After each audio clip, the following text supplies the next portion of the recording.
Okay, it's finally time for us to talk about the Dante Nerf drama. I'm going to read off what DE has said on the forum, as well as I want to know your guys' opinions on the matter. And I'll even share my opinions on it at the very end. But let's get into it. The first thing DE posted about, they admitted that they bought I'll read it. We bought the LOS, which stands for line of sight, change to Dante yesterday. I apologize for shipping it in that state. This is Pablo talking directly. We will be making changes later today to improve it. Details ahead. So, what they're doing is they're changing how line of sight works. Now, they're changing how line of sight works for every frame. Apparently, the old line of sight check was just basic. If nothing interrupts the enemy, its line of sight and whatnot, ragdolls that can work for some reason. But now, apparently, first, they're assuming if the enemy's within 5 meters that it doesn't need a line of sight check, that they are visible if they're within 5 meters. So that's a bit interesting. Then apparently it's going to check if the enemy is being rendered and if any bit of the enemy is on screen, apparently it will count towards the line of sight if any enemy part is visible at all. So that is interesting as well. So far, I do like the fact that line of sight is going to be better for all frames. That the line of sight, for those of you guys wondering, it's 4 actually became a line of sight thing, because used to be you could cast hit 3 2 times, then you had final verse, and then final verse would just zap like literally every enemy on the map depending on how much range you had, which was crazy. I'll admit I had fun with it. I really did. But I do I do think I understand why do you want to nerf it a bit.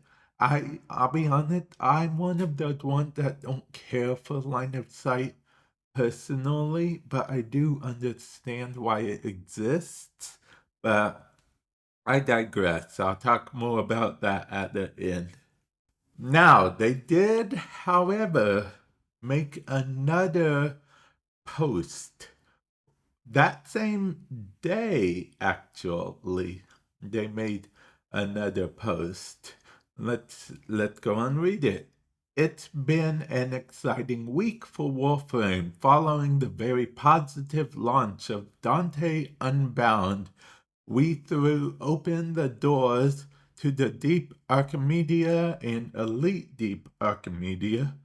People have been laughing all the way to the bank with their newfound riches of Archon shots. See, that sounds like something red text would say. But there's also been some missteps, which we must take responsibility and apologize for with regard to Dante himself and the rapid changes that caught people unawares. We've already made a big correction by fixing the new line of sight calculations, which were, to put bluntly, not as good as they should have been on release. We never stop reviewing feedback, and in the spirit of making um, constant improvement to our game, here's a preview of our next steps in response to what players have said.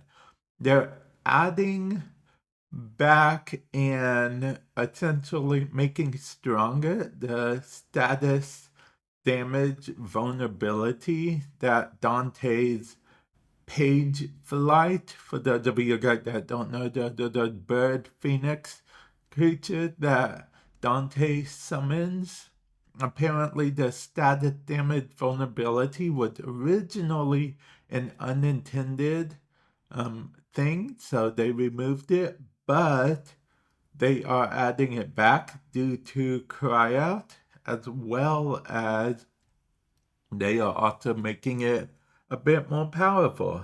And then it says they are also improving the co-op play between Warframes that give their teammates overguard and Warframes that rely on taking damage, aka Vex armor can change its damage buff by getting rapid cures, and its armor buff by getting melee or ability kills. This is in addition to its existing functionality. This allows Vex armor to work while having overguard, and also in general provides a nice interaction where you can get the buff faster from playing well and not just from tanking hits. Okay, I feel like that means it's a low-key buff to Chroma, right? And then we have Range and Hunter Adrenaline. Now, grant energy when you don't have shields.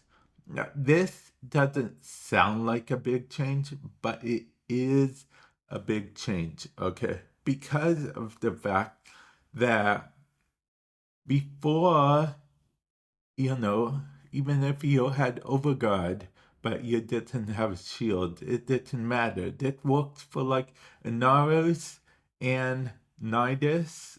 Also, any frame that shields are temporarily down, I guess, but Nidus and Inaros come to mind because they never have any shields. So that means overguarded potentially like superhuman for them. It's amazing. It's like champion level for them because that means they'll always have energy no matter what. They can take overguard damage because as long as their shields are down, can regenerate energy through overguard. Yes, exactly. And then it ends by saying you can expect to see a hot fix next week that add these items. Other forms of self-damage like combat discipline will also be reviewed for the future. We have definitely heard you on this point. We're just not sure that it will be done as quickly as the other interactions already mentioned. Okay, so I guess it's going to be a bit harder to figure that out, which is okay. I think they're trying to make, I think they are actually working on, at least I see it as they admitted that there are certain things that they nerfed. It seemed like they wanted to nerf Dante like it per se, but they didn't realize how bad their line of sight system was. So it seemed like they are actually working on trying to fix it, as well as the page flight change seems like it really like a trying to meet us halfway type of thing, which I'll be honest, I respect quite a bit. But I digress. Let me know your thoughts. Comment section below. Do you guys think Dante is still going to be unusable to you? Or do you think Dante's just fine? Just, whenever the changes are implemented, it's icing on the cake? Or do you think it's like a whole situation where Dante walked, so a Naros, Nidus, and Chroma could run type thing. Let me know your thoughts, comment section below, and with that said, I will catch you guys in the future. Later.